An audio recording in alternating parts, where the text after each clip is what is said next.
What is up, winning team? The real reason Jay-Z is requesting a criminal case over a civil one. So I don't know in what order I'll upload these videos, but this is officially my first video where I'm officially addressing, how many times are we going to say officially? I'm addressing the Jay-Z allegations. Sorry if I seem a bit emotional, but I did start crying after the other video that I recorded because thinking about the love of God, it just gets me. Anyway, why is he requesting a criminal? Sorry, we had to switch gears. Why is he requesting a criminal case over a civil case? Because I don't think people are thinking enough about this. And what people are saying, as usual, to me sounds ignorant. A lot of people are claiming that they think it's because he's that sure that he's not guilty, that he's prepared to do the criminal case, not just the civil case. And I disagree. I'll tell you what I think in short terms. I think criminal cases are extremely will be more difficult to actually prosecute. I think this is my unprofessional opinion. Will be harder to put through for the people coming up against him. It'll be harder for them to put through that case than the civil case, right?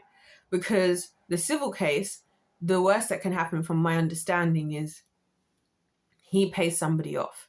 Now, a lot of people there's a lot of levels to this, right? But whereas the criminal case, which will have a far worse sentence, but it will also be harder for the opposition to push through because now we're going to need proof of things and a lot of other things. So I think he doesn't want to do the civil case because he knows that if he wins, if he ends up settling, it opens the door for him to be questioned as actually guilty in a criminal case. Because if you think about it, the justice system has to be seen to be doing justice. Now, you guys know that I don't believe there's any justice. I don't believe in justice in the justice system. This is not against the incredible, workers in there. Like, it's not against the police. I think the police, a lot of them are really doing their very best, and I have the utmost respect for them. It's not against a lot of the judges. Again, I believe a lot of them are doing their very best. A lot of the lawyers, I do believe a lot of the people in the system do genuinely care and are doing their best. And I actually feel for them. And I feel like me and a lot of them are actually on the same side. What I also believe, however, is that there are what we can refer to as giants or kings, if you will. And I use the term kings in a biblical sense because, what's the scripture? I'm not going to Google it now because if I try to find the scripture and I search kings, there's a whole 2 books of kings. Like people of high statures of power, basically, can be seen as a type of king. You know what I mean? Because they are reigning over whatever it is. Like for somebody like Diddy, for example, he in the music labels and the this, that, and the other, and you get the gist. So these people are hard to come up against because these people have the money to pay for the best lawyers. And this is something I want us to remember. These people have the money to pay for the best lawyers, and the chances are that what is the name for it? The plaintiff? I don't know. I'm not good with remembering words, you guys. You know that by now. But anyways, the people accusing him, his accusers, if you will, they probably don't have the same both connections, net worth to compete. And that's where my issues come, because a civil case, right? If you have a civil case and then he gets charged on a civil case and he settles, right? Which is the most likely option of what could happen, right? Then what happens is that's technically an admission of guilt, right? Because this is the same problem that somebody else pointed out, and I'm glad they did. They happened with Michael Jackson. Michael Jackson was told that if you admit to this civil suit or whatever, or you pay off these people, then you can just sweep it in the rug and get on with it because you got a tour, you got things to do. When in reality, it backfired because a lot of people therefore saw it as admission of guilt. And also the system itself kind of has to. Because now, if somebody else steps forward or was to step forward in a criminal case, then the system itself has provided a reason why that actually makes sense. Because whatever you want to say, as far as the law is concerned, him paying off somebody is an admission of guilt. It is an admission of guilt. I, for one, would never do that for that exact reason, unless I'm actually guilty, which why would I be guilty? I wouldn't. But I would never actually pay somebody off. And if I was going to pay them off, it wouldn't be like through the court system. I would give them the money maybe just cause, but anyway, it's not even relevant. So that's what I believe is the real gameplay here. And especially he's playing the game against the public, because the public, like I said, are thinking, oh wow, he's really ready to like go the whole way and go the whole journey with a criminal case. Like, that's insane. Why would he? Why? And it's the question of, why would Jay-Z suggest a criminal case if he was guilty? That's your own personal thinking from your viewpoint and from your perspective. But that's not the perspective necessarily that these people are dealing with. And that's what I think we forget, that we're all different chess pieces in this game of life, right? So as is with the game of chess, right? You have pawns, you have bishops, you have castles, you have knights, you have, the king, queen, whatever.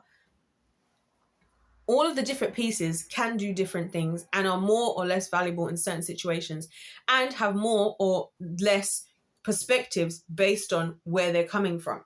And that's what I think is part of the beauty of the chess game, because then you have that on top of the person playing and their own personal dispositions and their own personal ways of doing things, then plays into that and then plays into the game, which is what makes the game, which is seemingly quite simple, quite complex as a game to be played. As you guys know, this is the winning team we talk about. If life's a game, it's played to win.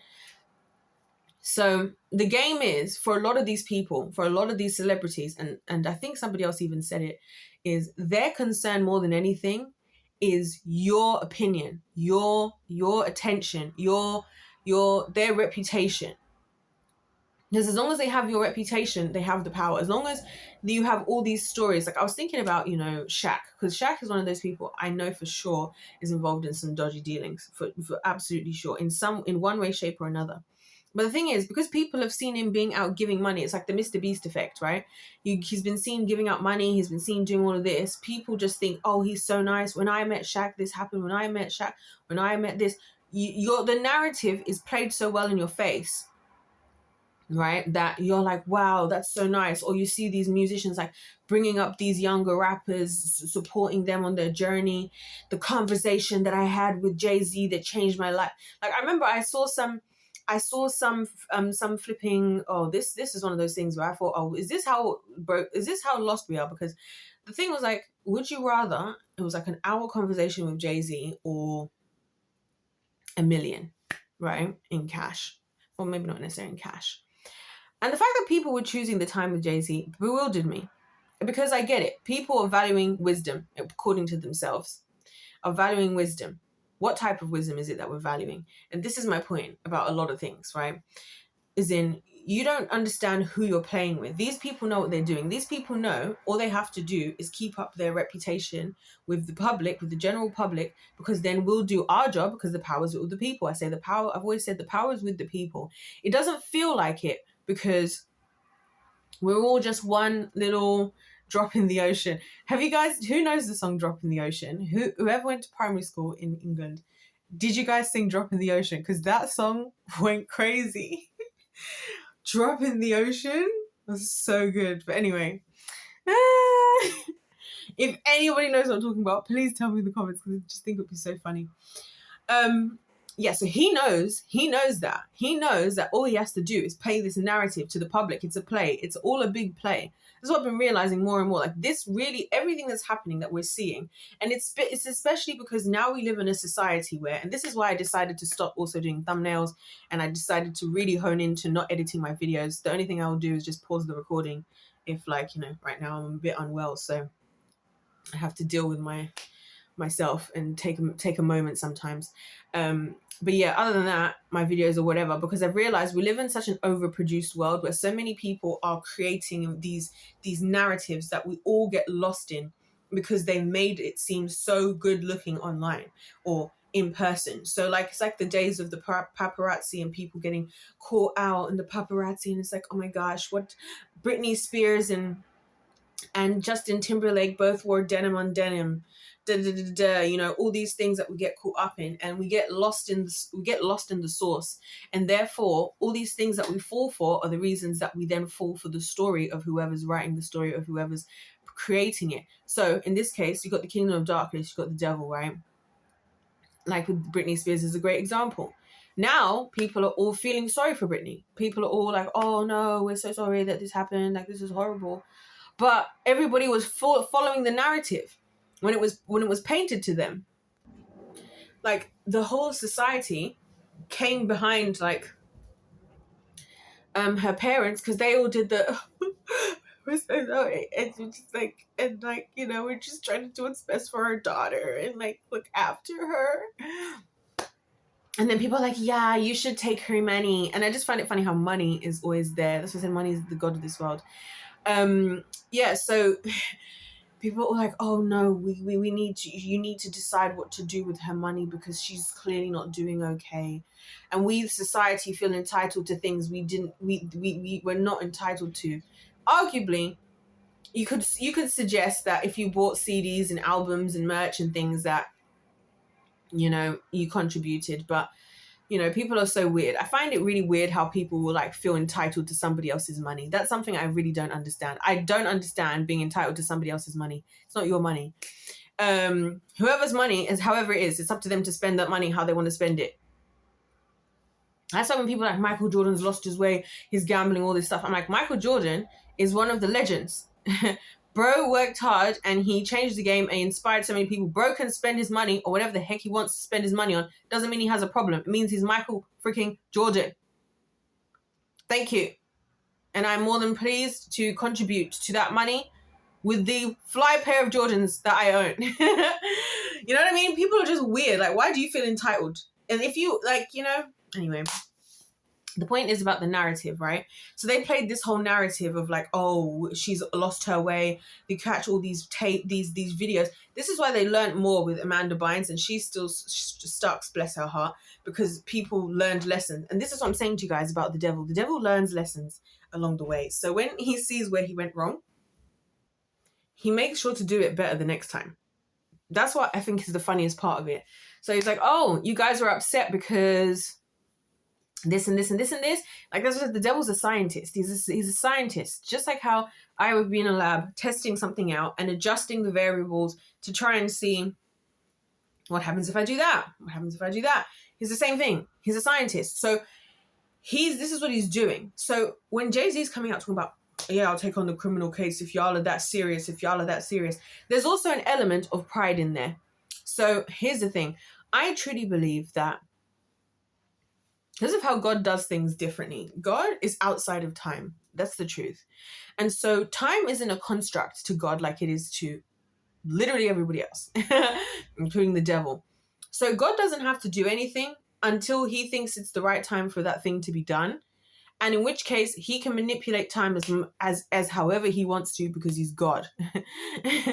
So I honestly think that God, a lot of the time, purposefully lets certain like people in the different seasons. So you guys know I always talk about how there's seasons in life. And in life, you plant seeds in one season and you reap those, whatever you planted in the next season. It's one of the most logical, easy things to understand. So when you've planted whatever you planted in the previous season, God's going to let those fruits and everything come to fruition. I wonder if I can find the scripture.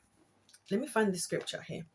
Because this is one of my favorite scriptures, and it's where God talks about how he purposefully allows the bad seeds to grow amongst the good, and why he's decided to do that. It must be in Matthew, because Matthew is the one who'd be writing about these types of parables. Bear with me, everyone. Imagine now is the time I don't decide to pause the thingy. I'm still in Luke. I need to get to Matthew. The harvest is plentiful, but the laborers are few. Okay, here we go. I've read this so many times. It's so overly highlighted. Okay. So we've got the parable of the sower explained. Follow with me, guys. So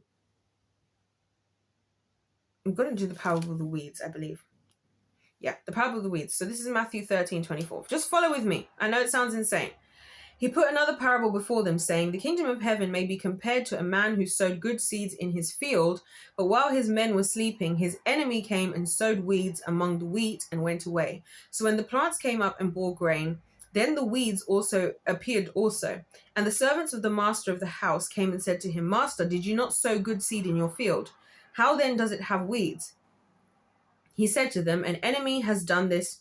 So the servant said to him, then do you want us to go and gather them? But he said, no, lest in gathering the weeds you root up the wheat along with them.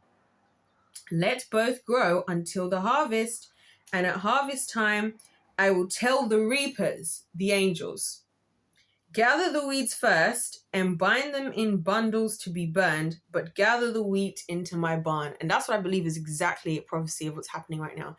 Every time I think about what's happening right now and how we're seeing all these exposés, I feel like those are the precursors to those of us in the winning season. Because we'll let the Lord explain for himself, and then I'll and there's a reason I'm saying all of this in reference to Jay-Z and this whole thing. So just run with me here. So verse 36 says, then he left the crowds and went into the house, and his disciples came to him saying, explain to us the parable of the weeds of the field. He answered, the one who sows the good seed is the Son of Man. This is Jesus Christ. The field is the world, and the good seed is the sons of the kingdom. The weeds are the sons of the evil one, and the enemy who sowed them is the devil. The harvest is at the end of the age, and the reapers are angels. Just as the weeds are at the end of the age, the Son of Man will send his angels, and they will gather out his kingdom, all causes of sin and all lawbreakers, and throw them into the fiery furnace. In that place there'll be weeping and gnashing of teeth. Then the righteous will shine like the sun in the kingdom of their Father. He who has ears, let him hear. So I just want to point something out that I think people find a bit confusing about the Bible, about when the Bible's talking about events. I believe a lot of things that the Bible says is going to happen, it has like seasons where it's going to happen, and then it has the final time it will happen. So when he says this, I believe that there are, in every season, obviously the enemy plants his seeds and God plants his seeds, and then the fruits of those seeds are seen, and the Lord does what he needs to do. Like right now we're seeing exposés and whatnot, getting rid of the weeds, and then bringing the wheat into his barn. I believe that happens in seasons and also ultimately. So I believe a lot of the things the Bible talks about, it's about this seasonal thing. Because remember, God is the one who creates seasons anyway. God is the one who created the universe and everything. So he's the one who created this concept of planting a seed, whatever seed you planted, it growing. And there's so much wisdom in creation. But anyway, so why am I saying all of this? Hold on, bear with me a second. I'm saying all of this to say, when God is allowing the enemy to allow the seeds and the weeds and the wheat to grow at the same time, I personally believe that a lot of the people who are on the evil side get caught up in this delusion that because they've been getting away with it, they're always going to get away with it. They're always going to be able to do what they're doing. That's what I personally believe. And I know this is crazy, but this is how we get to these places, because of reading the Bible. So I honestly think that there's an element of this whole situation with Jay-Z where he fully believes, that I'm going to get away with this regardless. Like, I've done this before. I've been growing. I've been doing what I've been doing and nothing's been happening. I've been paying off people. I've been, whatever. And nothing's going to happen. And that's the thing that people forget about the difference between God and the devil. And I've said this to you guys before. The devil is a short-term thinker. And God is a long-term investor. The devil is thinking about today and tomorrow. And that's why he'll always try to catch you out in a moment of desperation. Because when you're desperate, you're in the moment, in that moment. So, for example, it's like Jacob and Esau. Jacob was the second born. They were twins. Jacob was the second born, and Esau was the firstborn. Esau was the one who was destined to the birthright. But Esau, because he'd been out in the field with his father, working, and Jacob had been inside the house with his mother. So when Jacob sees Esau, Esau's desperate for a meal. So Jacob takes advantage of the opportunity and says, Esau, if you give me your birthright, I'll give you this plate of food. And this is again why I say men are slaves to their flesh, like to a different level to women. It's actually quite sweet, to be honest. Okay, well done. Okay, I'm back. So yeah, so Esau gives up his entire birthright. So this is his legacy, his generations to come from him, his inheritance. He's willing to give this up for some food. Why? Because in a moment of desperation, it's just like what the entertainment industry does. They find people. We talked about this with Jojo, her and her mum. And this is why they always pick people like this. Somebody where you're already struggling to live, you're already struggling in your home circumstances. So we're going to promise you the world. Because in your current moment of desperation, you're going to just say yes. And it's the same with, even Scientology did the same thing. You guys know we've been talking about all these topics. Scientology did the exact same thing. They purposefully put their Scientology building in California. I think, where is it? There's a lot of, I can't remember if it's homeless people or, I can't remember. But somewhere where there's people in need. Why? To convince you of something. God, on the other hand, does things really differently. Hence why when God came to free the Israelites from Egypt, their situation actually got worse before it got better. And then when the situation got better, as in they were freed, all they had was manna. Now they were on the way to the promised land. And there's a reason why God and the devil do these things differently. But like I said, the devil's a short-term thinker.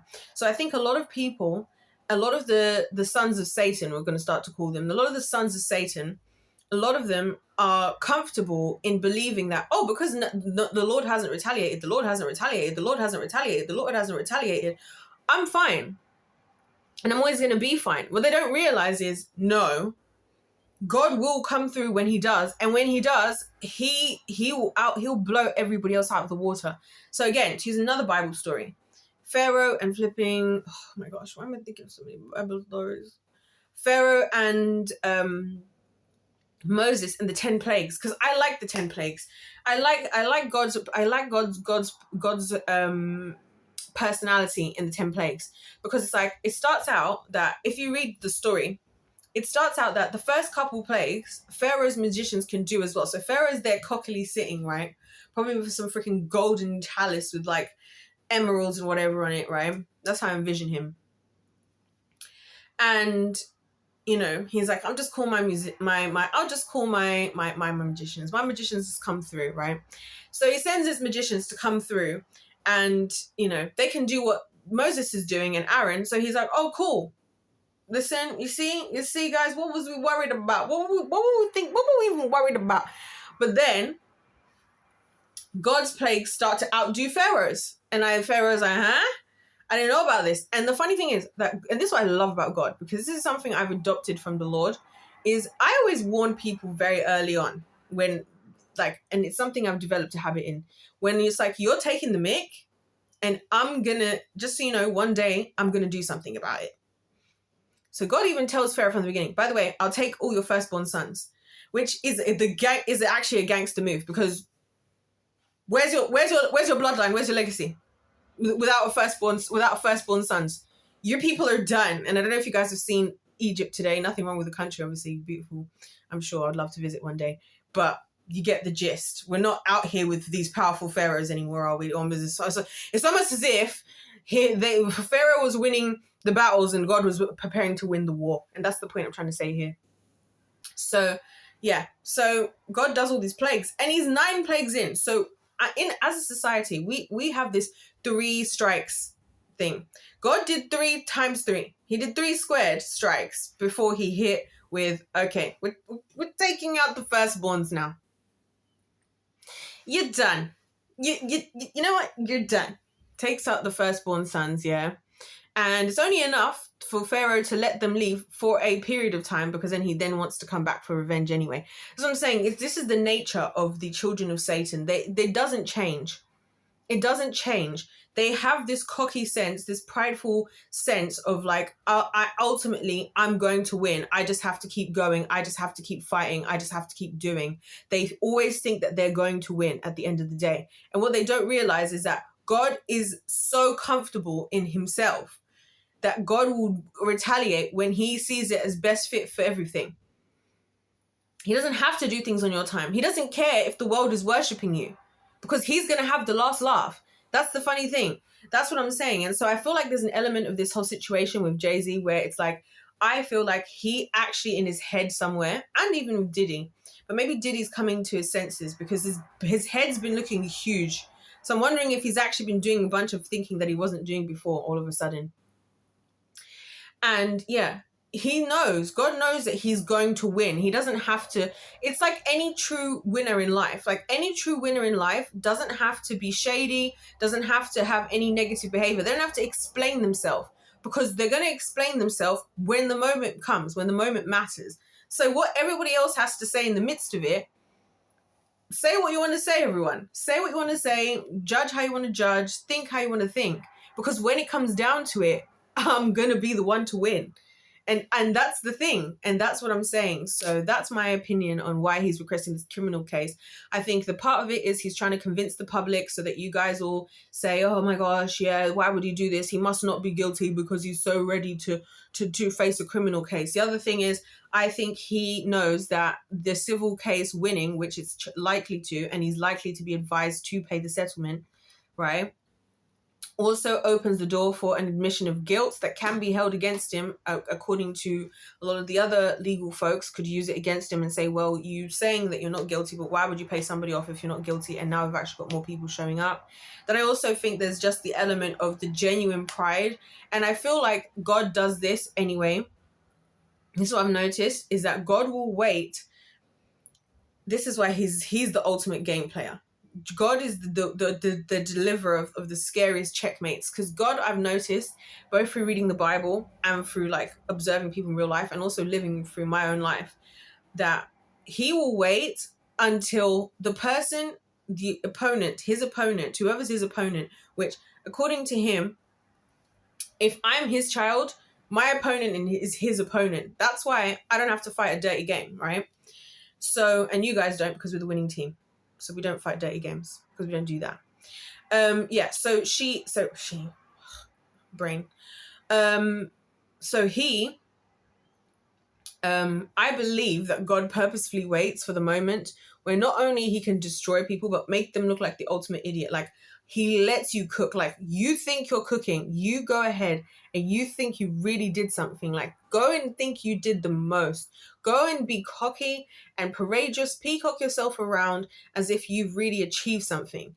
Go ahead, because when I now intervene, you're only going to look more stupid. B, my win's only going to be bigger, right? And I'm really looking forward to the wins of the Lord. Like, I'm looking forward to God to show off. I need God to show off his power and to just show off. I just want to see God showing off at this point. I just want to see it, and I just want front seats. Like I said, I just want front seats, tickets. Okay, I just want to be munching on some, I don't know, in the crowd and just be like, and that's my God. You know what I mean? But these people, because they've gotten away with these things, and obviously my perspective is different, because for a lot of adults today, like, you've grown up to see the earlier stages of these Jay-Z's, Diddy's, Drake's, Epstein's, and all these others.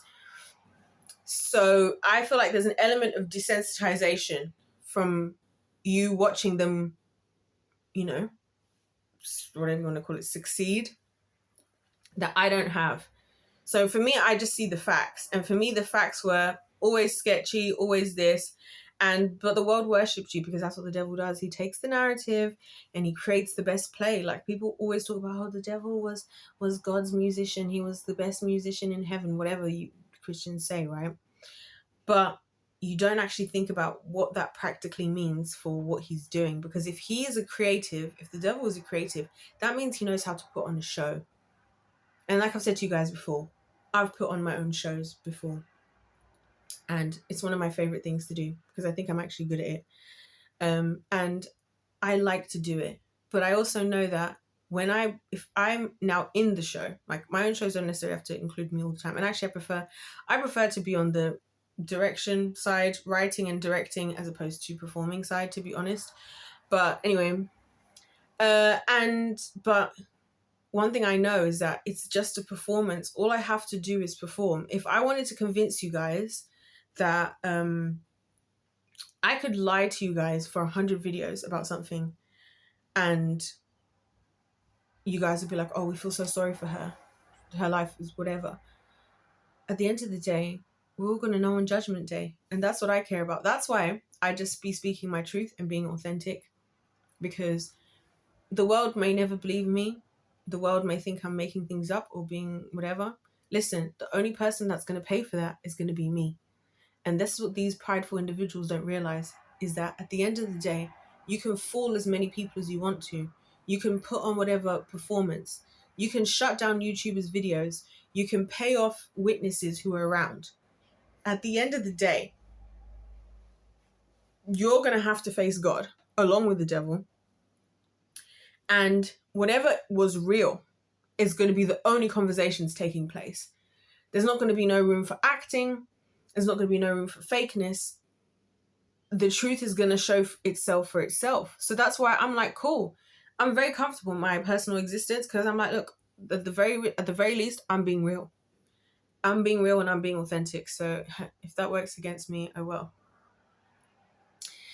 So yeah, when I see this stuff, to me, it's just like, ugh, this is just another tactic of the devil. Like, this isn't anything to even think and talk about. Oh, Jay-Z is requesting a criminal case over civil, whatever. Because majority of all that's going to happen in the worst case scenario is that the public falls for the tricks and nothing happens, and everybody says, this is why we should be careful about what we say about folks and whatnot. Best case scenario, you will see an incredible display of just how heinous these people are. These people you've trusted for literally years and been behind and be supporting. Yeah, we'll see the truth. The Bible says you shall know the truth and the truth shall set you free. Listen, some of us are living in freedom. So yeah, anyways, you guys, that's all I have to say on that for now. So let me know your thoughts in the comments if you want to. I feel like that was kind of, I don't know, was it heavy? I don't know.